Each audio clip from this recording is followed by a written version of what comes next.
अस्सलाम वालेकुम my YouTube family, कैसे हैं आप सब। अल्हम्दुलिल्लाह जी, मैं तो बिल्कुल ठीक हूँ। आप लोगों से एक बहुत अहम जो है ना टॉपिक डिस्कस करना है, जो कि बहुत ही ज़रूरी है और जिसके बारे में हम लोगों को पता भी है, बहुत सी लेडीज़ को पता है अपनी इस चीज़ के बारे में, लेकिन इसके बावजूद वो अपना इन चीज़ों का ख्याल नहीं रखती।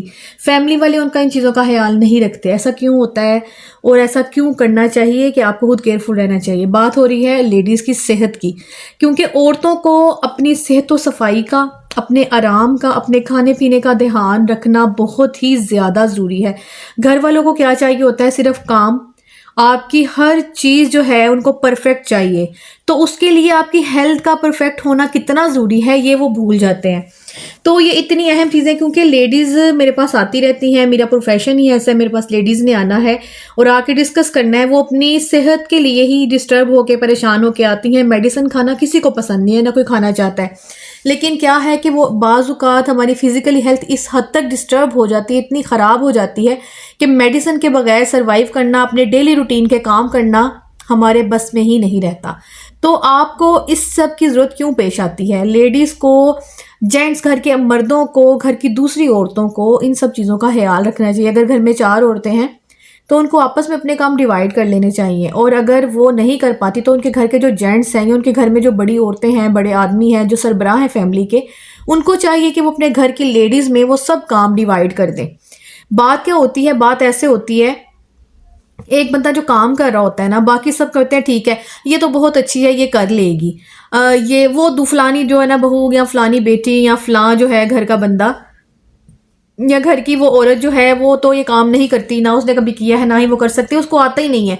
भाई, काम करने से आता है, काम सीखने से आता है। आप कोई भी काम में परफेक्ट नहीं होते, हम एक हर काम में परफेक्ट नहीं है। हर किसी का अपना एक शोबा है, वो अपने शोबे में परफेक्ट है और दूसरे काम में वो ज़ीरो है। इस बात में हम किसी के साथ भी ऑब्जेक्शन नहीं कर सकते, हम किसी के साथ लड़ाई झगड़ा नहीं कर सकते। तो इसलिए आपके घर की हर औरत का परफेक्ट होना, अपनी फैमिली में टाइम देना और उनकी सेहत का ख्याल रखना बहुत ज़रूरी है। और ये घर के मर्दों का काम है कि वो सब के काम उन सब में डिवाइड कर दें।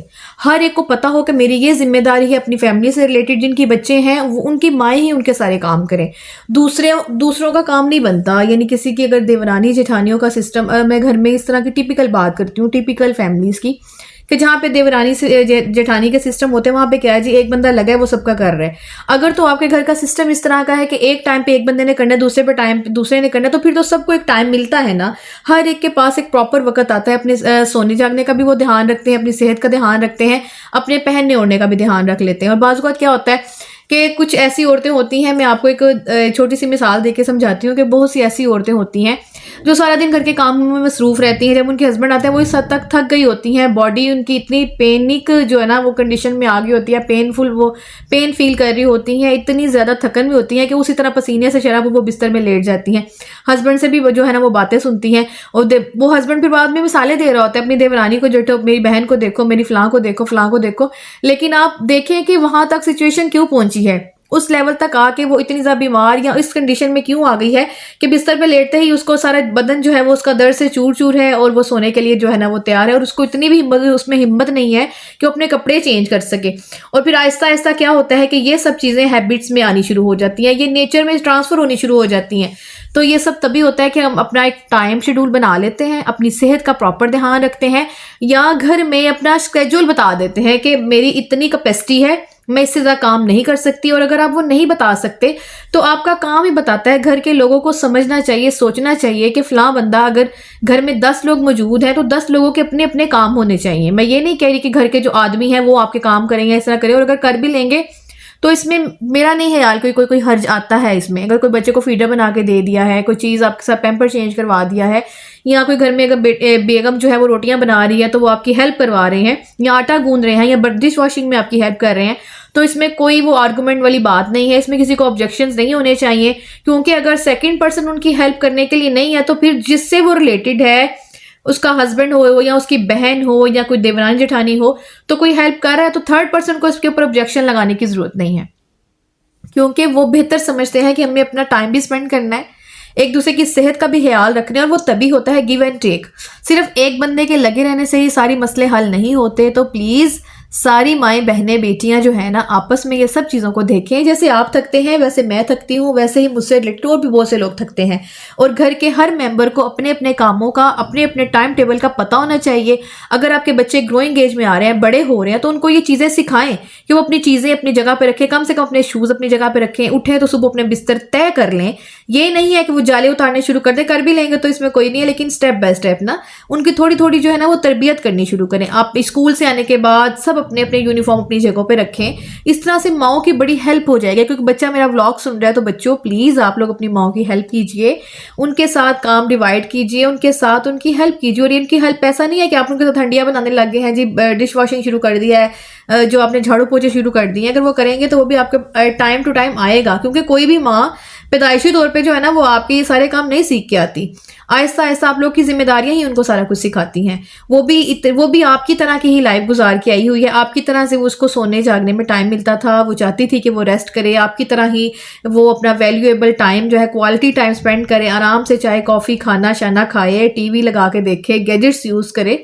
सबका दिल करता है तो, लेकिन वो तब है जब आप भी उनके साथ थोड़ा सा टाइम देंगे, अपने थोड़ी सी जिम्मेदारी अपनी खुद संभालनी शुरू कर दें, अपने लिए जो खाना बना है वो खुद लेके आ जाएं। अगर आप लोग ये सारे छोटे छोटे काम करना शुरू कर देंगे तो आपकी माँ को अपने लिए कपड़े बदलने का टाइम मिल जाएगा, थोड़ा सा अपने ऊपर कोई जो है ना वो लिपस्टिक, कोई फाउंडेशन, कोई लिपस्टिक, कोई क्रीम लगाने का टाइम मिल जाएगा। कम से कम रात को सोते हुए कपड़े चेंज करके अपने आप को रेस्ट देने का टाइम मिल जाएगा।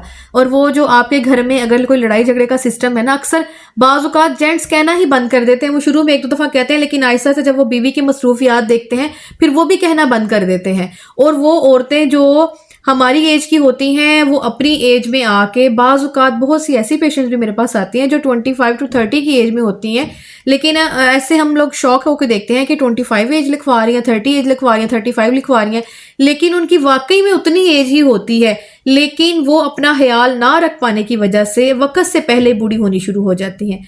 तो प्लीज़ अपने घर की औरतों की रिस्पेक्ट करें, उनको टाइम दें, उनकी बातें सुनें, उनके जो मसले हैं उनको डिस्कस करें, बजाय कि उनको ये कहें कि तुम ही थकती हो, मेरी माँ भी ये करती थी, मेरी बहन भी ये करती थी, तुम अकेली कर रही हो। ऐसा ना किया करें प्लीज़। थोड़े से दो बोल प्यार के बोल दिया करें, उनको थोड़ा सा जो है वो हेल्प आउट कर दिया करें चीज़ों में, उनके थोड़े से दुख दर्द सुन लिया करें। और सब चीज़ों को माँ की जगह पे, बहन को बहन की जगह पे, बीवी को बीवी की जगह पे रखें और बेटियों को बेटियों की जगह पे रखें।